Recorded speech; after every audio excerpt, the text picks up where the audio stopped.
Qala Ibn Atha juga menyebutkan di dalam bab ini, fiman ta'allama li ghairillah, tentang orang yang belajar ilmu karena Allah. Maka ini menjadi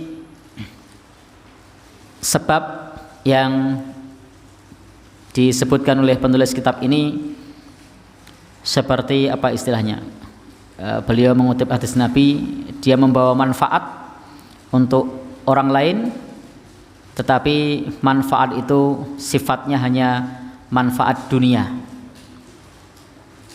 Sebagaimana ada khobar dikutip oleh penulis kitab ini, innallaha la yu'ayyidu hadzal-din birrajulil fajir. Sesungguhnya Allah Subhanahu wa taala akan menguatkan agama ini dengan laki-laki yang fajir. Tahu fajir ya? Fajir itu maksiat. Innallaha, sesungguhnya Allah, ini khobar yang dikutip oleh Ibnu Atha ketika memberikan penjelasan kepada kita tentang pengambilan manfaat ilmu. Sesungguhnya Allah akan menguatkan agama ini dengan laki-laki yang fajir, laki-laki yang ahli maksiat. Bagaimana mungkin? Barangkali pertanyaan kita begitu. Bagaimana mungkin Islam ini dikuatkan oleh orang yang ahli maksiat? Penjelasannya adalah, Bapak dan saudara yang berbahagia yang dirahmati oleh Allah Subhanahu wa taala, bisa jadi ustadz yang menyampaikan sedang bermaksiat. Naudzubillah min dzalik, mudah-mudahan saya tidak termasuk dalam hadis ini.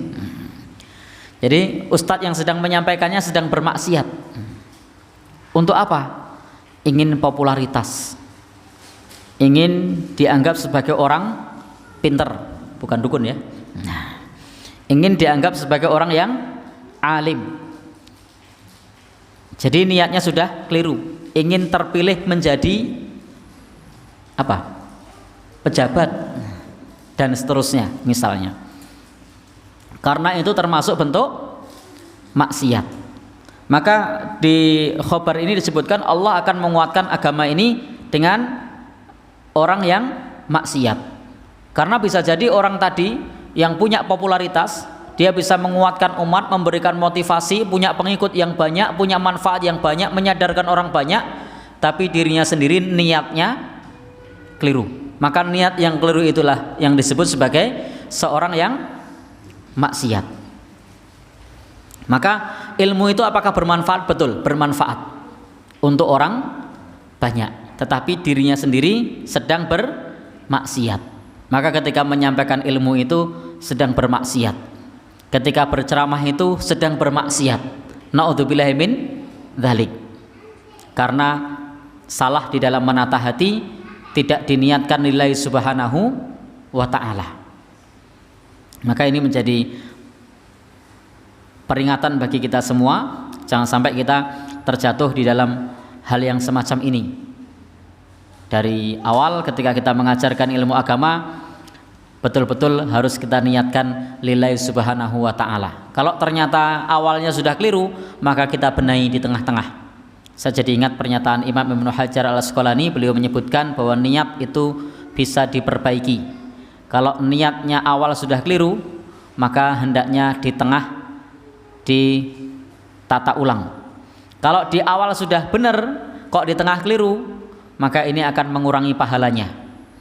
Tadinya pada saat thalabul ilmi niatnya sudah benar dari rumah lillahi subhanahu wa ta'ala, tetapi ketika sesampainya di masjid, karena masih muda, kemudian ketemu ikhwan, ketemu dengan akhwat, pikirannya jadi aneh-aneh, niatnya jadi beda, maka ini mengurangi pahala karena niat awalnya sudah benar. Tetapi kalau di awal niatnya sudah salah, sampai di masjid ditata lagi, maka dihitung pahalanya sejak menata ulang. Dihitung pahalanya sejak menata ulang. Demikian pula yang menyampaikan, pada saat mau menyampaikan pidato, mau menyampaikan ilmu, mau menyampaikan ceramah, dari awal niatnya sudah pengen mencari masa, biar nanti kalau jago dukuh atau RT diterima. Nah, maka ini niatnya keliru. Maka dari awal kelirunya. Tetapi kalau di awalnya sudah benar, tapi begitu sudah sampai di mimbar kok, yang hadir banyak ini, warganya hadir semua.